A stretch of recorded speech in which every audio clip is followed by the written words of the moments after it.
The new multi-view roughing, in WorkNC, will automate your re-roughing operations by finding the best orientation and boundary for each rest material area. The new multi-view roughing is designed for ease of use and can be configured with a maximum allowable angle, an interactive mode, and the ability to recognize machine kinematic limitations.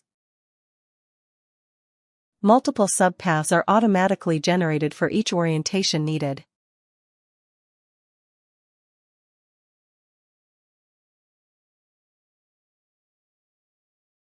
The interactive mode will generate the subpaths but not calculate them.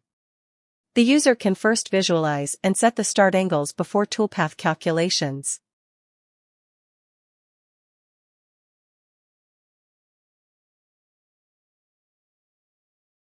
Each orientation can be visualized along with the stock to be removed and the associated boundary.